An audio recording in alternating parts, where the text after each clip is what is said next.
మరోవైపు చూస్తే input subsidy అన్నది ఈ ప్రభుత్వ హయాంలో అసలు వాస్తవం ఏమిటి అని చెప్పి చూస్తే ఈ 16 నెలలకు గాను అసలు ఎంత ఇన్పుట్ సబ్సిడీ ఈ ప్రభుత్వం ఇచ్చింది, ఎంతమంది రైతులకు ఇన్పుట్ సబ్సిడీ ఇచ్చింది అని చెప్పి ఒకసారి గమనిస్తే దాదాపుగా ఈ 16 నెలల్లో ఈ డీప్ డిప్రెషన్స్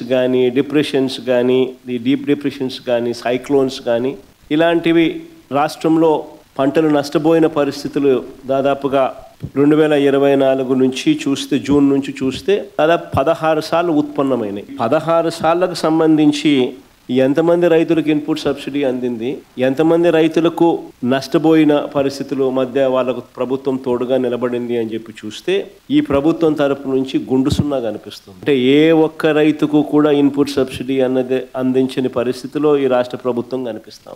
దాదాపుగా వీళ్ళు ఈ క్రాప్ చేయకుండా రైతులను నిర్లక్ష్యం చేసినప్పటికీ కూడా వాళ్ళ దగ్గర ఉన్న వాళ్ళ లెక్కల ప్రకారమే చూసినా కూడా దాదాపుగా 5.5 లక్షల మంది రైతులకు ఇన్పుట్ సబ్సిడీ రూపేణ 600 కోట్లు ఇవ్వాలని అది ఇవ్వకుండా ఎగరగొట్టిన పరిస్థితులు మనం చూస్తూ ఉన్నాం. మిర్చికి క్వింటాలకు 11,781 రూపాయలు ఇస్తాము, కొనుగోలు చేస్తాము అని చెప్పినారు క్వింటాలకు. ఆశ్చర్యం కలిగించే విషయం ఏంటంటే ₹1 ఇవ్వాల.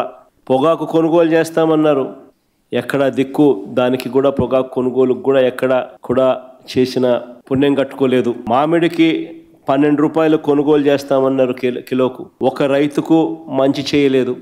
ఉల్లికి క్వింటాలకు 1200తో కొనుగోలు చేస్తామని చెప్పినారు, చేతులు ఎత్తేసారు.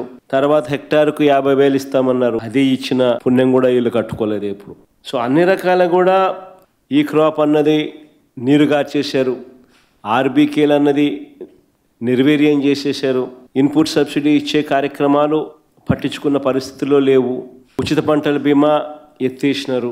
ఏ పంటకు కూడా గిట్టుబాటు ధరలు రాని పరిస్థితిలో రైతు తీవ్రంగా ఈ 17 నెలలు చంద్రబాబు నాయుడు గారి పాలనలో నష్టపోయిన పరిస్థితులు మనం చూస్తూ ఉన్నాం.